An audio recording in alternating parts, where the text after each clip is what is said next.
I think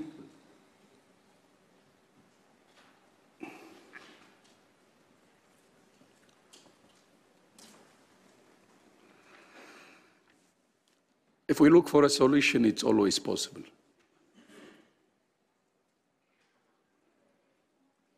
It's only the will that's required. And I'm a true believer, because of my own experience, that war doesn't bring solution, except more war, more hatred, more agony, more destruction. So let's choose peace and resolve this issue politically. I think all of you have said the two-state solution and so on, and hope this war will end and move into a true solution. Struggling to speak because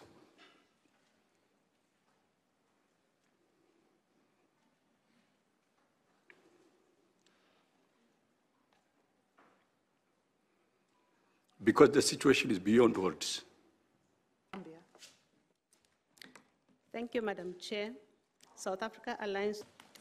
The situation in Gaza has actually deteriorated since the EB special session in December.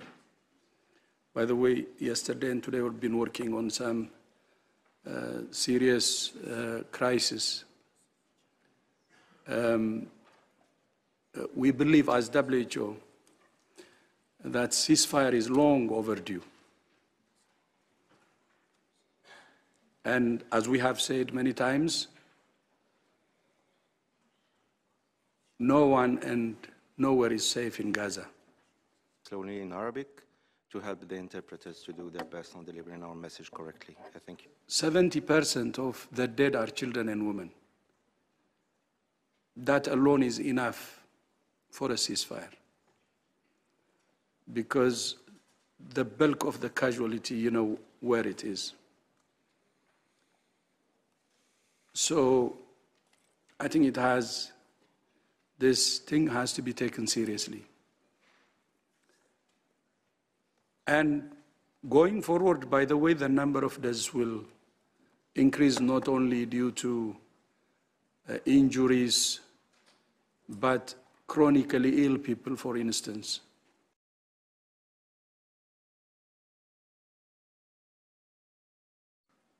The risk of epidemics is increasing, and people will die because of that as well. And people are facing death or risk of death because of hunger and starvation and famine. If you add all that, I think it's not easy to understand how hellish the situation is.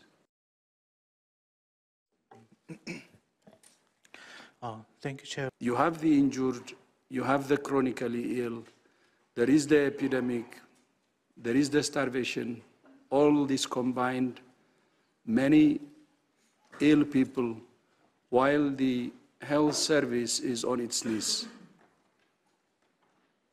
We have around 36 plus 4 hospitals, but only 16 hospitals are now partially functioning.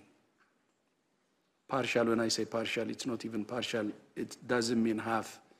Some of the hospitals are at the minimum, actually.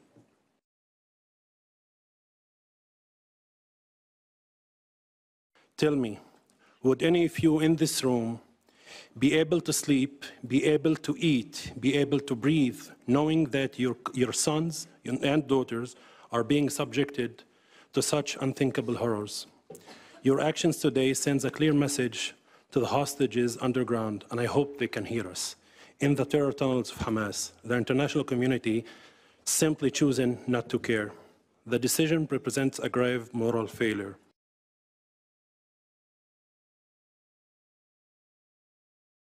Today's text, just like the one a month ago, sends a loud and a clear message to Hamas. Terrorism wins. murder hundreds upon hundreds of Israelis, abduct my people to your terror tunnel, fire rockets from your hospitals and schools, rape, mutilate, torture my people. The international community will turn a blind eye. This body has chosen to make changes to the text of the resolution last month, yet at the same time has chosen once again to remain silent on Hamas' use of hospitals, its use of the Palestinian people as human shields. Choose once again to ignore our hostages and their fate.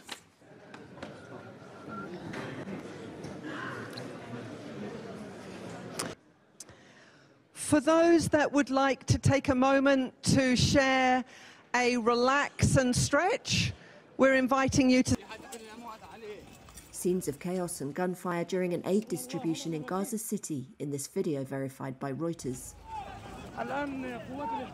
Now the occupation forces are opening fire on citizens as they receive humanitarian aid in the north of the Gaza Strip, in Al Zaytun neighborhood. This is the sound of gunfire. These are the scenes. At the start of the war, after a Hamas assault that killed more than 1,200 people, Israel announced it was cutting off all supplies to Gaza. It has since let in humanitarian aid, but far less is entering the enclave now than before. Palestinians interviewed by Reuters said they often went days without eating, or could only eat once a day. What food is commercially available is often unaffordable.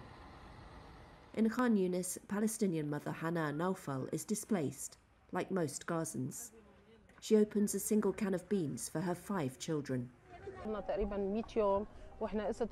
It has been nearly 100 days while eating this canned food. The children are suffering a lot and getting sick. The situation is really bad for them. They have a lot of diseases. We could not even bring medications for them. It is difficult to bring medications. What can I tell you? There are no supplies to buy. We are all depending on canned food, and the canned food is really bad. No comprehensive data on hunger is available for Gaza, with aid agencies struggling to move and communicate amid the fighting. UNICEF projects that in the coming weeks, more than 10,000 children in Gaza risk wasting, one of the most serious results of malnutrition, which can stunt physical growth and brain development. Heather Stobor of Action Against Hunger says children are at highest risk of dying. Severe acute malnutrition that you've mentioned before is the deadliest form of hunger, and it's the biggest threat right now in Gaza. Aid agencies say Israeli checks are hampering aid deliveries into Gaza, and the military prevents distribution outside the southern area around Rafah. Israeli government spokesperson Eylon Levy has denied such limitations and put any problems down to UN distribution capacity. الآن قوات الاحتلال تقوم بإطلاق النار على المواطنين بعد استلامهم المساعدات الإنسانية شمال القطاع في حي الزيتون. هذه أصوات إطلاق النار، وهذه هي المشاهد. هذه هي المشاهد لإطلاق النار على المواطنين أثناء استلامهم للمساعدات الإنسانية على مفطر الكويت في حي الزيتون. هذه أصوات إطلاق النار الآن